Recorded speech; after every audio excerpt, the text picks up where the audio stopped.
São os entiais, né? Assim, eu entro numa mata e eu peço permissão, porque ali tem uma divindade protetora. Isso vem até do shintoísmo, né? O culto à natureza. A gente precisa desse respeito, né? À mãe natureza. E isso, acredito que a gente vai conquistar com respeito e união em todos os credos, né? A relação com a natureza, o respeito à natureza, tem um valor muito grande para a Igreja Messiânica Mundial do Brasil. Sim. Nós temos muito respeito porque acreditamos que não tem só espírito no ser humano, mas também tem espírito nos animais. Tem espírito nas naturezas, as plantas têm espírito, as árvores têm espírito.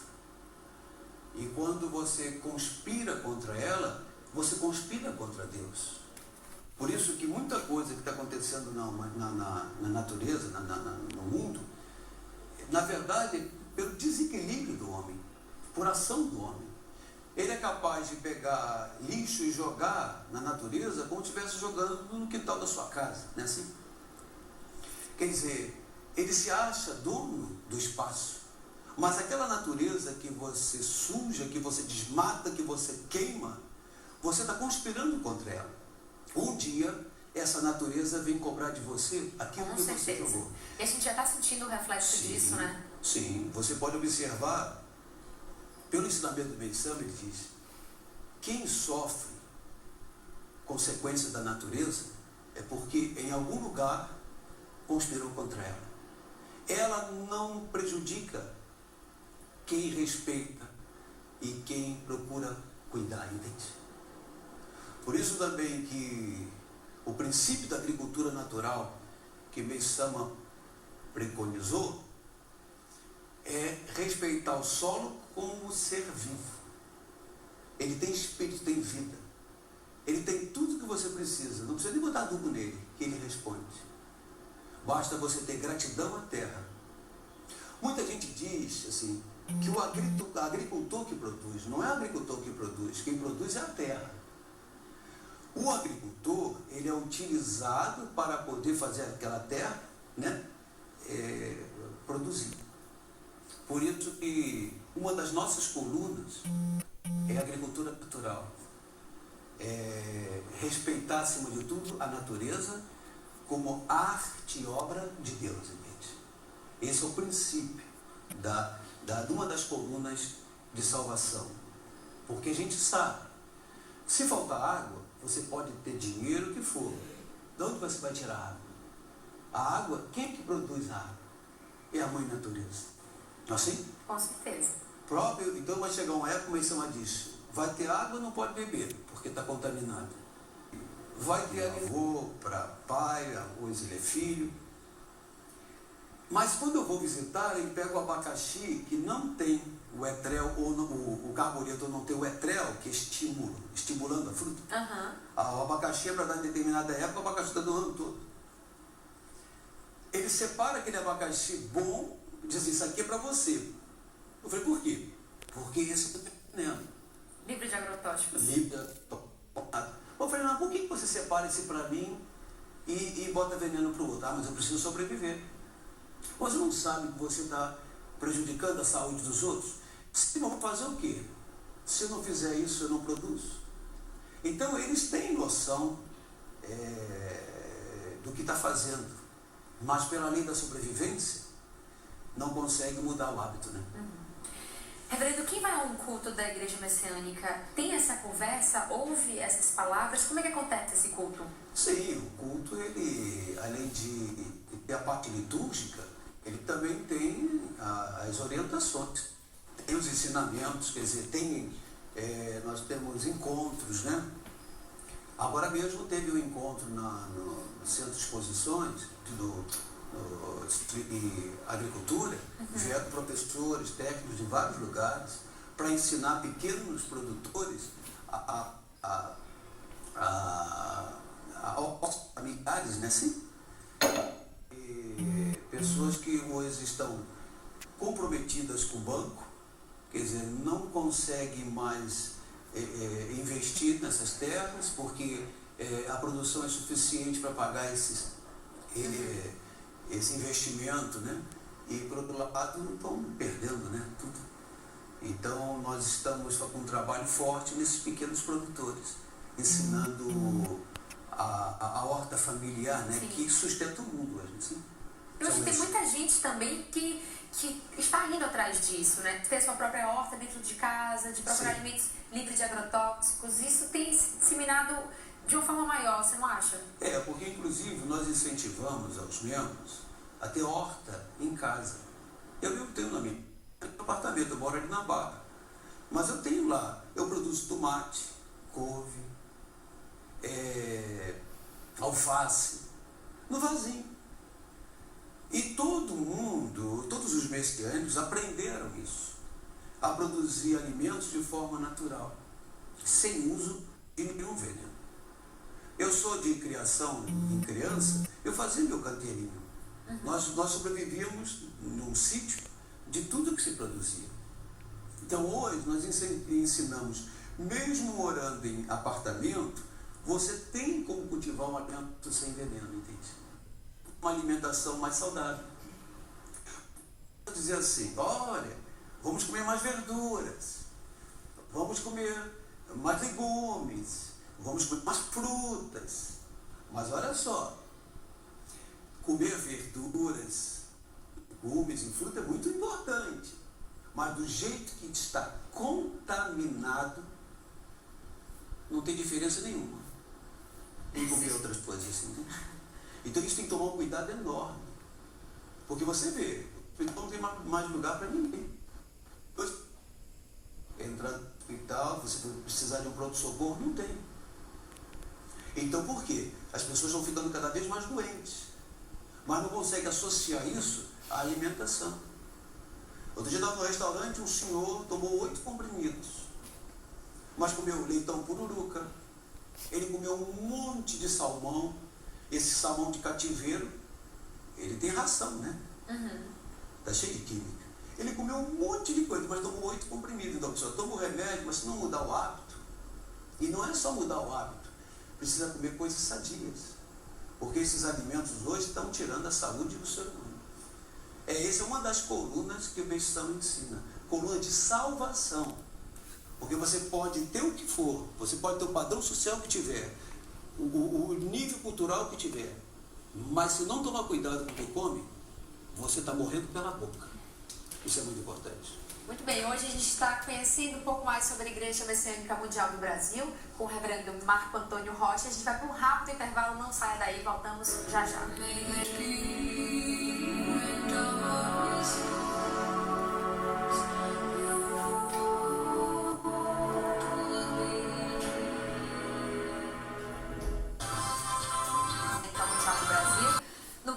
Passado a gente estava falando sobre alimentação e você falou um pouco também sobre a sua criação, falou um pouco sobre os seus pais que te ensinaram essa questão da horta.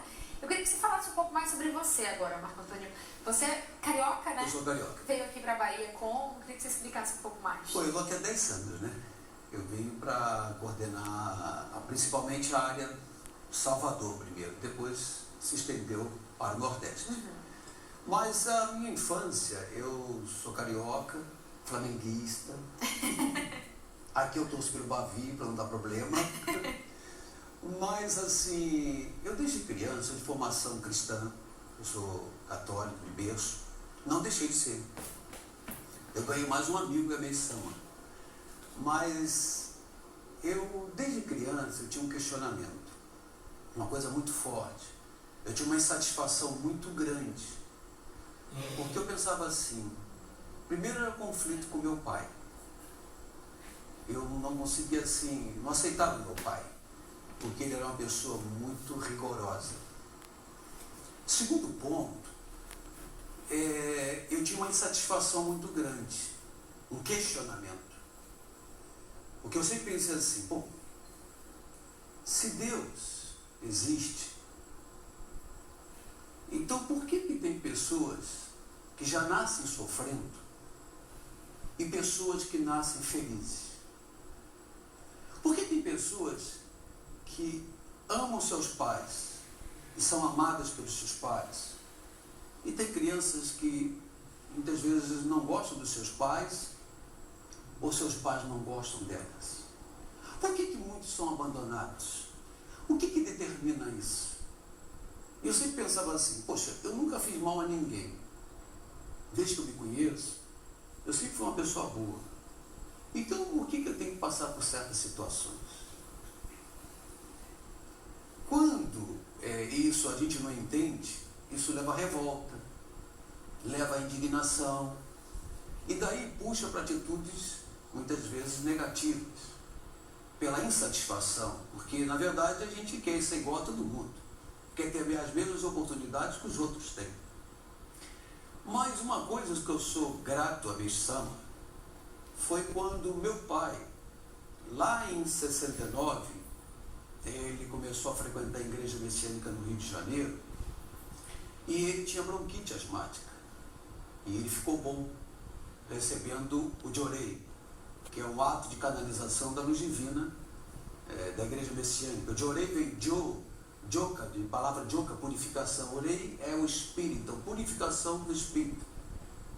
Ele começou a receber Jorei, ficou bom, e quando ele chegou em casa, e falando que conhecia uma igreja, que rezava em japonês, e que ele estava recebendo uma oração, eu também achei engraçado, né? Mas depois ele começava a rezar em japonês, eu achava mais engraçado ainda. E quando ele levantava as mãos para fazer oração, eu achava aquilo ridículo, né? Porque eu não via nada. Mas depois, com o tempo, eu também comecei a receber Jorei por causa da bronquite, que eu chegava às vezes assim, ficar de 4. E muitas vezes até eu me lembro que eu passava mal de noite, e o pulmão da minha mãe era meu pulmão, porque eu encostava minha cabeça no peito dela e dormia sobre o peito dela, para respirar. Então, através do Jorei, eu pude largar todos os medicamentos e fiquei bom através do Jorei. Mas o ponto mais importante para mim, no encontro com o Beisama, foi sobre essa realidade espiritual, que existe vida após a morte, que existe a reencarnação, que o que determina o que uma pessoa vai passar nessa vida estão relacionadas às suas existências passadas. Isso eu não entendia. E outra coisa também que ele fala, que a gente volta a reencarnar, volta em outros envoltos, e traz sequelas de outras vidas. Uma das coisas que ele explica também, que muitas vezes por uma reencarnação prematura, pelo apego da família, o que seja, quando a pessoa falece, esse espírito pode voltar antes do tempo determinado e trazer ainda sequelas de sua última encarnação, que é uma das razões da pessoa já nascer sofrendo. E também ele explica sobre níveis espirituais. Então ele fala, o que determina que esse espírito vai passar em vida está associado ao nível que esse espírito se encontra no mundo espiritual. E o que determina o nível desse espírito no mundo espiritual é o saldo entre ações positivas e negativas dessa pessoa durante sua vida. Isso para mim foi muito importante, porque por essa linha de raciocínio, a gente vai entender por que certas pessoas já nascem meio em sofrimento e outras nascem mais felizes. Uma das coisas é uma herança que você traz de sua própria existência e uma herança que você traz de seus próprios antepassados. Isso foi muito importante para mim, para mudar meu sentimento, então, a relação ao meu próprio pai. Porque eu não aceitava, eu perguntava assim, por que eu nasci filho dele? Por que eu não nasci em outra casa? Os pais dos meus colegas eram muito próximos deles, eu achava meu pai muito distante de mim.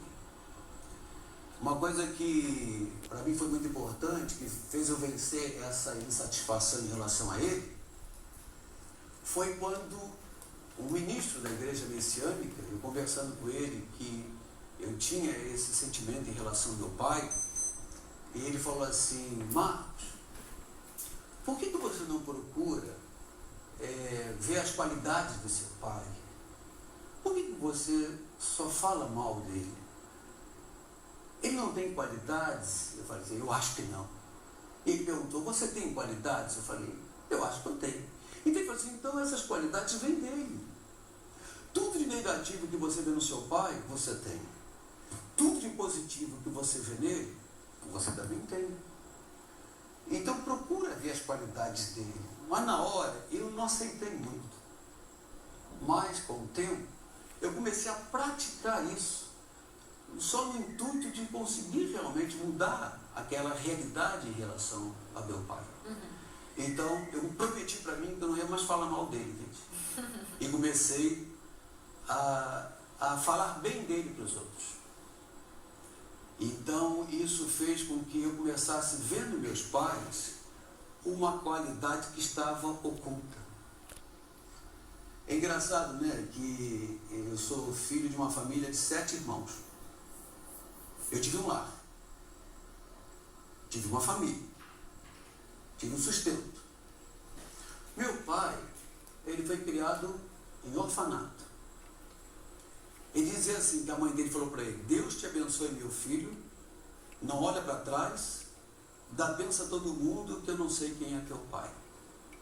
Quer dizer, uma pessoa que foi criada em orfanato, sem o amor, o carinho de pais, de uma família, ele cria certas defesas, certa frieza, que quando chegava assim Natal, Ano Novo, ele se fechava. Eu acho que era aquela carência que ele viveu no passado. Então, quando eu comecei a ver a sua origem e olhar a minha realidade, eu fiquei, puxa, eu sou uma pessoa privilegiada. Ele me deu muito mais coisas do que ele teve. Aí que nasceu a gratidão. Por isso que a gratidão nasce, uma coisa que eu aprendi com o Meisama, é quando você começa a ver as coisas pelo lado positivo.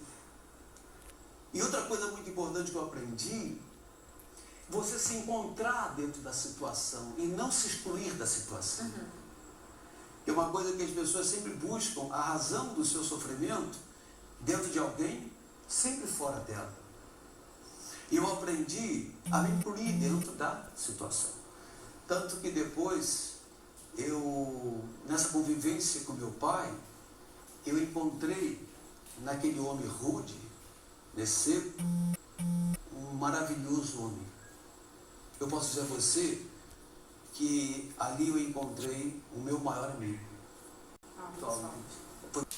Isso pode levar tanto ao suicídio, e outras, como digo, doenças psíquicas, né? Que a doença mental, o que é? É esse desequilíbrio. Você fica vulnerável, então não tem resistência à influência espiritual. Uma outra coisa também, pessoa que tem depressão, na maioria das vezes ela tem isso aqui, rígido, os ombros, e isso de circulação de sangue para o cérebro.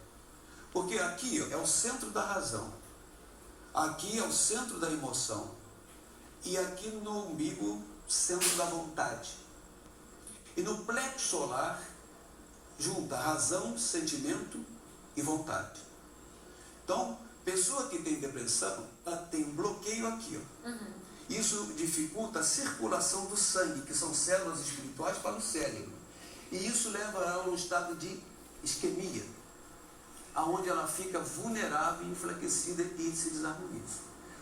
Eu venci a depressão sem tomar um medicamento sequer. Primeira coisa, toda pessoa que é depressiva, ela se torna egoísta.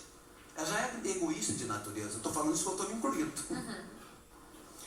E outra coisa também, ela precisa aprender a desenvolver uma coisa que eu falo com toda convicção. Eu tinha 46 sintomas. Taquicardia. Olha, uma vez eu vi aquele, foi uma novela, que eu não me lembro direito, ele teve um aneurisma. Então quando você está assim, você somatiza tudo, né? E esse ator, no caso, esse personagem, ele caiu no chão, eu senti as mesmas coisas. Você vai somatizando tudo.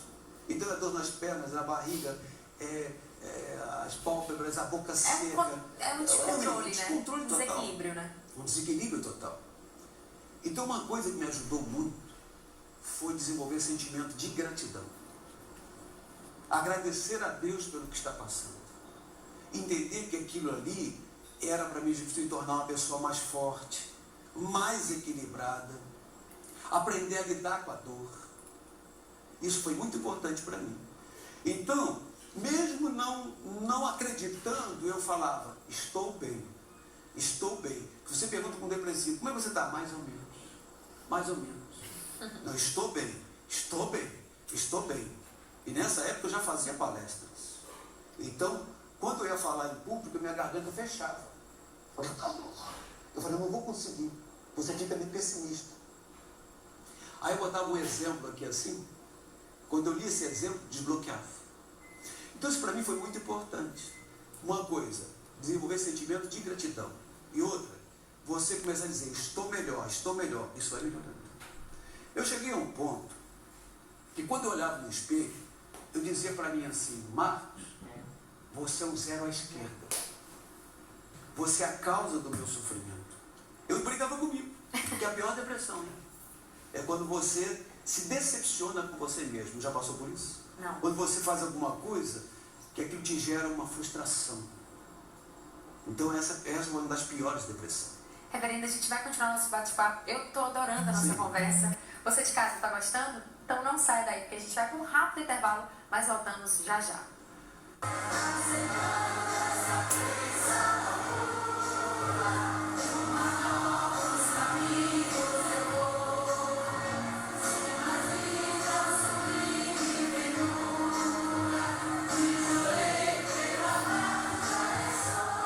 Antônio Rocha, da Igreja Messiânica Mundial do Brasil, diretor da região Nordeste da Igreja Messiânica Mundial do Brasil. Já te disse que está sendo um prazer esse bate-papo, né? Para mim também, quando ficar do seu lado, melhor ainda.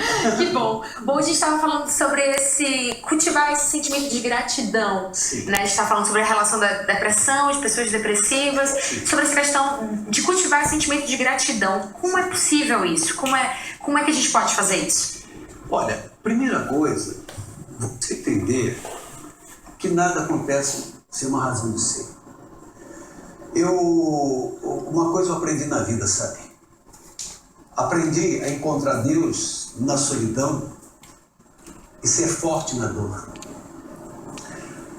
Toda pessoa... Eu tive uma experiência que eu fui com depressão para o Japão. Eu entrei no avião. Foi uma luta muito grande. Isso eu quero, esse exemplo é importante. Eu sofria, mas eu queria vencer, porque eu tinha que acreditar que aquele mal, ele não podia me dominar. Primeira coisa que você tem que acreditar, você pode ter um problema, mas não deixe o problema ter você. O homem não pode ser escravo do problema. O problema existe para fazer o homem crescer. Não é o problema que muda. Quem tem que mudar é o ser humano. Crescer com as coisas. Crescer com as situações. Para isso, nessa viagem, eu fui levar um grupo para o Japão, só que eu viajei sozinho. O grupo me aguardava no Japão. Eu entrei no avião, era 24 horas, mais 6 de espera. Quando eu entrei no avião, que fechou a porta, lá dentro de mim dizia, vai, você vai conseguir. Esse é o meu eu interior. Dizia para mim, vai, seja forte. O outro do lado de fora dizia, tu vai se dar mal, tu vai passar mal. E lá dentro dizia, vai. E eu falei assim, meu Deus, bote uma pessoa do meu lado que me dê força, por favor. Engraçado, quando eu sentei do lado de uma velhinha japonesa. 82 anos, tomando vinho. E eu tinha que falar o japonês. Aí eu comecei, quando eu olhei essa senhora japonesa tomando vinho, eu falei, meu Deus, eu pedi uma pessoa forte. Você foi do lado da velhinha que não aguenta nem com ela. Aí eu sentei e comecei a desabafar para ela. Porque o depressivo gosta, né? Ele gosta de falar, né? Por isso que é importante do lado dele, sempre ter uma pessoa para ajudar o depressivo, não fica falando para ele, deixa ele falar. Ele precisa de alguém que ouça. Porque não tem espaço para o que ele ouve, ele tem espaço só para lamuriar, lastimar. E outra coisa também, a lamúria, ela atrai lamúria. Ela te torna mais negativo. A gratidão, ela gera gratidão. Então ela se torna mais positiva. Mesmo que você não sinta, você precisa repetir. E essa senhora ouvia tudo que eu falava. E tomava o vinho. E eu olhava para ela, será que ela está entendendo? Eu perguntava para ela, só está entendendo? E eu pensava para mim, velha insensível. Aí quando eu terminei de falar, eu chorei. Ela perguntou assim, meu filho, acabou? Acabei. Ela falou só uma coisa. Se você quer ser grande homem na vida, seja forte na dor. Aí eu perguntei, por que a senhora está falando isso? E ela disse, sabe o que foi? Ela perdeu toda a família no bombardeio em Tóquio. Com aquelas bombas incendiárias. E eram aquelas casas de madeira. E toda a família dela morreu. Ela foi a única que sobreviveu. Então quando eu ouvi isso, eu falei, meu Deus. Agora eu entendi por que o Senhor colocou essa senhora. Porque ela tem uma dor maior do que a minha. Exatamente, a dor do outro maior do que a nossa, às vezes faz a gente pensar de forma diferente, né? Talvez a gente não tenha todos os piores problemas do mundo, o que está próximo a gente talvez também tenha problemas. Compartilhar essa dor também ajuda. É muito importante. Por isso que o segredo da felicidade, no ensinamento do Bessano, as pessoas estão buscando a felicidade de forma errada. Toda felicidade que você conquista, gerando infelicidade na vida dos outros, isso não é verdadeiro. Isso é aparente. Mas isso volta. Então a verdadeira felicidade é aquilo que você constrói espiritual e materialmente. Então, o segredo da felicidade, segundo Bessano, é para ser feliz, precisa fazer alguém feliz. Porque a divina recompensa que disso provém, lhe trará de fato a verdadeira felicidade. Você pode dizer assim, mas você é muito mais, só é reverendo está falando isso. Mas não. Eu também já fiquei num quarto escuro, revoltado com o mundo, não queria ver ninguém, falar com ninguém. E alguém disse para mim, Marcos, levanta-se daí. Não adianta você ficar aqui você não vai resolver nada. Vai lá fora. Procura se doar a alguém. Aí eu perguntei, como é que eu vou doar a alguém se eu estou no inferno? E essa pessoa falou, vai lá fora, que sempre você vai encontrar alguém que tem um inferno pior do que o seu. E para ele você vai fazer a diferença. Então quando eu fui assistir uma senhora, eu ia lá sem gosto. Na verdade, eu ia dar assistência a essa senhora pensando em mim mesmo. Não tinha nada para oferecer. Mas essa senhora falava para mim assim, meu filho, como foi bom a sua ajuda. Como me fez bem. Volta outra vez. Então eu passei a viver por ela. A razão da minha existência passou a ser aquela senhora. Me dedicar a ela. E olha, cada vez que eu entrava lá e ela sorria para mim, que ela falava, você é muito importante, muito obrigado, aquilo enchia meu coração de esperança. Foi assim que eu fui vencendo a minha própria vida. A gente se sente importante, né? Se sente importante. Então, para ser feliz, faça alguém feliz. Que a divina recompensa que disso provém para ela a verdadeira felicidade. Eu atendo pais que têm conflito com o filho. Para de chorar, entregue seu problema a Deus. Vai cuidar do filho dos outros. Vai cuidar da mãe que tem problema com o seu filho. Dê a ela tudo que você gostaria de resolver. Você sai do foco, você sai da frente e deixa a luz de Deus entrar. Que hoje você fica, meu Deus, me ajuda. Meu Deus, me ajuda. Meu Deus, me ajuda. Mas você não faz nada para ajudar o outro. Ajudar o outro a ser ajudado. Então esse princípio da felicidade ele é muito importante. Mesma coisa eu falo sobre prosperidade. Pessoas que chegam com problema financeiro. Tem uma regra básica. Posso ensinar? Pode. Como ganha, como utiliza, como agradece. Dinheiro mal ganho, dinheiro mal gasto. Dinheiro mal ganho, dinheiro mal gasto. Porque dinheiro não basta ter quantidade de dinheiro, tem que ter qualidade de dinheiro. Porque dinheiro também tem energia. Dinheiro tem espírito. Você não pode macular o espírito do dinheiro, gente. Por isso tem pessoa que 10 pessoas ganham o mesmo salário, com a mesma condição familiar, Tem uns que juntam o dinheiro ainda, né? O outro está devendo a todo mundo. Assim. Então, como ganha, como utiliza. Assim. O dinheiro também tem que tomar cuidado na utilização. Por quê? Utilizar, hoje a maioria das pessoas estão fazendo dívida porque estão vivendo fora da realidade. Uma coisa que está levando muita gente a ficar doente é cartão de crédito. Cartão de crédito é bom para quem tem. Para quem não tem, é um câncer. Assim. É viver fora da realidade. Por exemplo, eu vou ensinar uma dica. Junte para comprar, não compre para pagar. Lógico, você vai comprar um carro é diferente. Mas junte para comprar. É o melhor caminho para você não se endividar. Terceiro ponto, espiritualizar o bem. Invista em obras sociais. Utilize para a felicidade dos outros. Essa é uma regra de ouro. Quem faz isso vai viver sempre numa linha. Bem é bem. Mas o que eu aprendi com o meu samba é que a verdade ela está acima do bem e do mal. Na verdade, um é prenúncio do outro. Então, quando você vive com essa visão mais abrangente, você não se exclui do problema.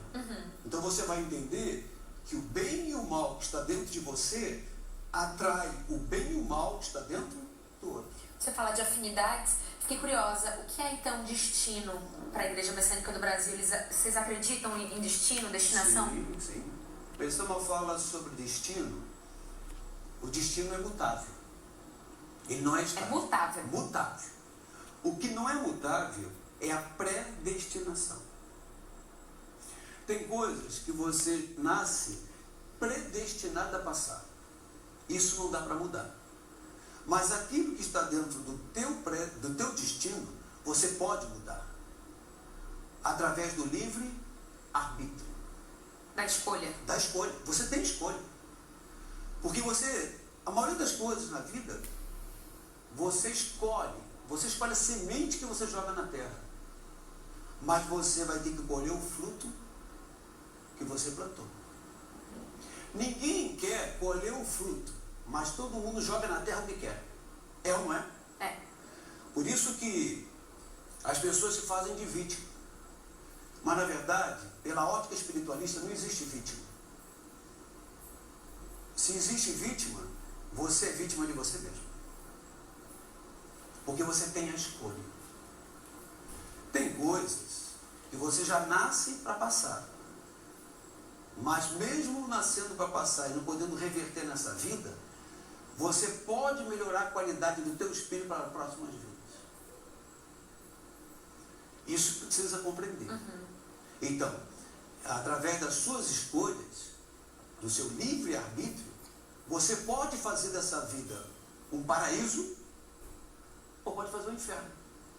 Agora, reverendo, hoje em dia a gente vê muitas pessoas sofrendo de depressão, né? Sim. Transtornos psicológicos que às vezes levam à morte, né? As pessoas chegam a um limite que não aguentam mais Sim. lidar com as angústias, as aflições dentro de si e acabam sem saber onde buscar, onde encontrar essa paz interior. Sim. Como é que a gente pode curar isso através da Igreja Messiânica Mundial? Olha, eu vou dizer a você, eu tive depressão. Tive depressão durante uns 2 anos. Eu digo assim, quem teve, não quer dizer que não vai ter mais. Já tem uma predisposição a isso. Pode ter momentos melhores e momentos piores. Mas quem tem essa predisposição tem que tomar muito cuidado. Eu posso dizer a você que a porta para a depressão é a insatisfação.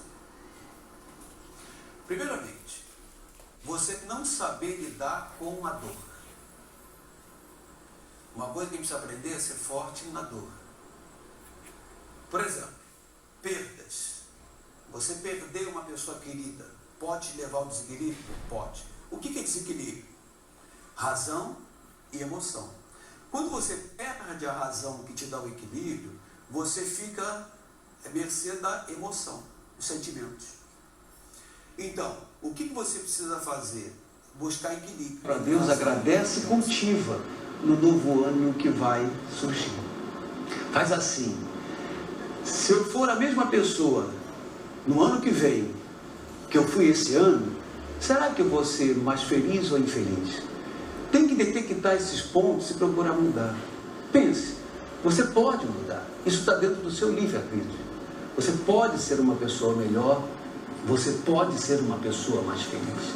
Não espere que o governo mude, não espere que o mundo mude, não espere que as pessoas mudem, mas acredite que você pode mudar. E se você mudar, tudo muda. Um maravilhoso ano para todos. E cada um possa realmente encontrar no ano que vem tudo aquilo que desejar de positivo, né, na sua vida. Muito obrigado do fundo do coração por poder transmitir essa mensagem. E desejo a todos um maravilhoso ano novo. Que bom. Tá bom, rapaz? Bom, muito obrigada pela sua presença. A Igreja Messiânica Mundial do Brasil tem diversos núcleos aqui no Nordeste, Sim, não é isso? chamado Journey Center. Journey Centers, né? Quais são os endereços aqui em Salvador? São diversos, né? Mas o principal pode ir ali na Garcia. Ali é deputado José Alves Ferreira, né? Sim. 212. E também pode entrar no site messianica.org, que ali tem o endereço de todo o Brasil. No interior do estado também tem? Tem. Nós temos para mais de 600 unidades em todo o Brasil. Aqui na Bahia, nós temos em Salvador, nós temos 25 unidades em média. Toda a Bahia, isso chega a 60 unidades, né? Então, nós temos vários endereços. Estamos de portas abertas de 9 da manhã até as 8 da noite para receber as pessoas. Não precisa ser membro. Não. As portas estão abertas para todos.